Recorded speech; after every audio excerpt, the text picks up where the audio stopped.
Hello everyone and welcome to this channel. और हमारा chapter आज का है वयोभेद। तो वयोभेद बहुत ही सिंपल चैप्टर है पीडियाट्रिक्स का, और इससे जो क्वेश्चन आते हैं वो भी बहुत सिंपल होते हैं। किसी एक आचार्य के अकॉर्डिंग आपको वयोभेद पूछा जा सकता है या फिर पूरा का पूरा वयोभेद पूछा जा सकता है। तो शुरू करते हैं। वयोभेद क्या होता है? काल परिणाम की अपेक्षा रखने वाले शरीर की अवस्था विशेष को वय कहा जाता है, और इसका जो भेदन है, जो अपना वय का भेदन है, यानी कि जो एज का डिवीजन है, उसे वयोभेद कहते हैं। अभी देखते हैं अलग अलग आचार्यों के मत अनुसार। तो पीडिया में सबसे मेन होते हैं काश्यप। काश्यप के मत अनुसार दो है, एक है गर्भ, बाल और कुमार, और दूसरा है यौवन, मध्य और वृद्ध। फिर काश्यप के ही मत अनुसार अगर देखिए तो उन्होंने एक और क्लासिफिकेशन दिया जिसमें उन्होंने 5 तरह के वर्णन किए, जो कि है क्षीराप, जो कि बाल अवस्था को कहा गया है, अन्नाद, जो कि कुमार अवस्था को कहा गया है, यौवन, मध्य और वृद्ध, ये पांचों।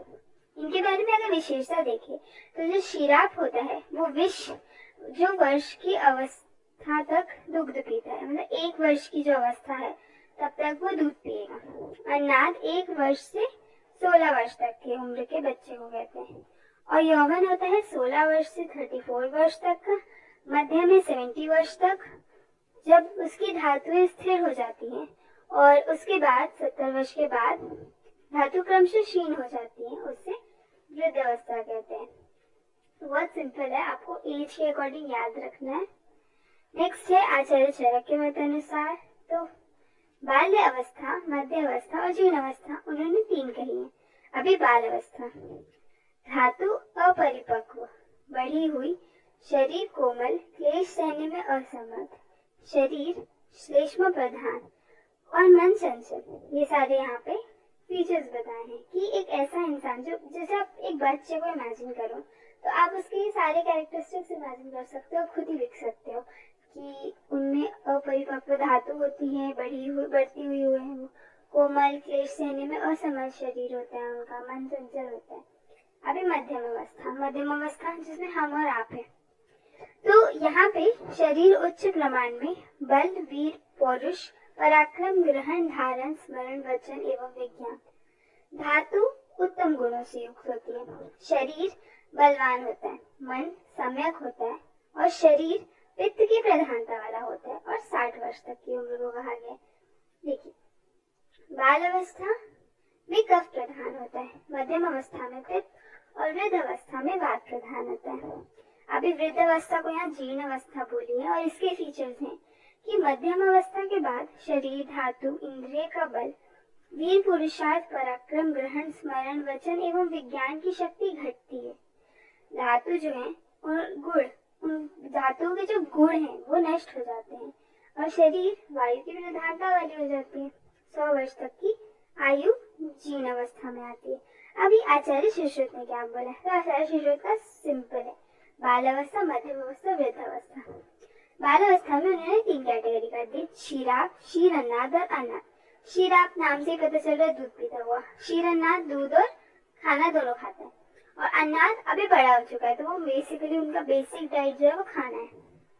तो यहाँ पे आप टाइम ड्यूरेशन देखो, क्षीराप 1 साल, क्षीर अन्नाद 1 से 2 साल, और अन्नाद जो है वो 2 वर्ष के बाद। फिर आता है मध्यम अवस्था। मध्यम अवस्था की 4 कैटेगरीज की गई है, वृद्ध, यौवन, संपूर्णता और हानि। वृद्ध, यौवन, संपूर्णता और हानि। तो जो वृद्धि है वो 20 वर्ष तक की, यौवन 30 वर्ष तक की, संपूर्णता 40 वर्ष तक की, और हानि है 70 वर्ष तक। तो बेसिकली इतने वर्ष तक वो इस कैटेगरी में आएगा, ऐसा बताया। जैसे अगर 30 वर्ष तक है तो वो यौवन की कैटेगरी में है। फिर आता है इनके अंदर के कुछ फीचर्स, वो आप उनकी एज के हिसाब से जो भी आपको खुद को पता है वो आप खुद लिख सकते हैं। इसके लिए कोई ज्यादा डिटेल में आपको पढ़ाने की जरूरत नहीं है। अब हम जाते हैं वृद्ध वाग्भट के मत अनुसार। बाल्यावस्था, मध्यम अवस्था और वृद्ध अवस्था, जिसमें यहाँ फीचर्स जो पहले ही अपन देख चुके हैं उन्हीं को थोड़ा अलग लैंग्वेज में बताया कि 16 वर्ष तक बाल्यावस्था है जिसमें देह प्रमाणों की वृद्धि होती है। मध्यम अवस्था 60 वर्ष तक, यानी कि 16 के बाद 60 वर्ष तक मध्यम अवस्था रहेगी। ये पित्त प्रधान, दीप्त, अग्नि, कि अधिक के और परिपक्व होता है, और वृद्ध अवस्था 60 वर्ष के उपरांत निरंतर धातु इंद्रिय आदि गुणों का क्षय होता रहता है।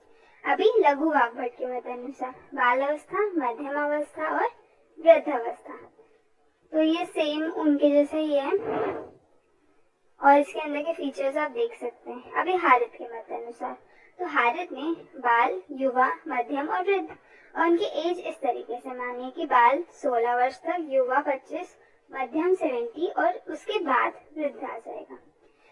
आचार्य भाव मिश्र यानी कि भाव प्रकाश ने ये बताया, बाल, मध्यम और वृद्ध। जो बाल है वो दुग्धाशी, दुग्ध अन्नाशी और अन्नाशी, जैसे कि सुश्रुत ने क्षीर, क्षीर अन्नाद और अन्नाद बोला था, वैसे ही दुग्धाशी, दुग्ध अन्नाशी 2 वर्ष तक और अन्नाशी 2 से 16 वर्ष तक। मध्यम आयु को वृद्धि, युवा, पूर्ण और क्षीण, जैसे सुश्रुत ने उसको 4 में डिवाइड किया था, इन्होंने भी किया है, और वृद्ध 70 से ऊपर होता है। फिर देखते हैं भाव प्रकाश ने औरतों के लिए यानी कि स्त्रियों के लिए एक अलग वर्गीकरण दिया है, जिसमें वो बोलते हैं कि बला 16 वर्ष तक के लिए, तरुणी 32 ईयर्स तक, प्रौढ़ 50 और वृद्ध 50 के बाद कहलाई जाती है।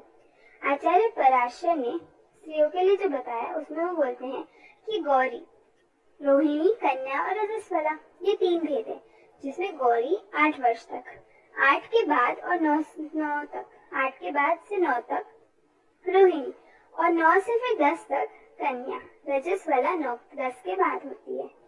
फिर हमारा फाइनली ये लास्ट है जो कि शब्दकोश के अकॉर्डिंग, अमरकोश और शब्द कल्प ध्रुव। तो अमरकोश ने बाल्य, रोगांड, अमरकोश ने कहा कि बाल्य जो होती है वो 5 वर्ष तक की, रोगांड किशोरी और यौवन।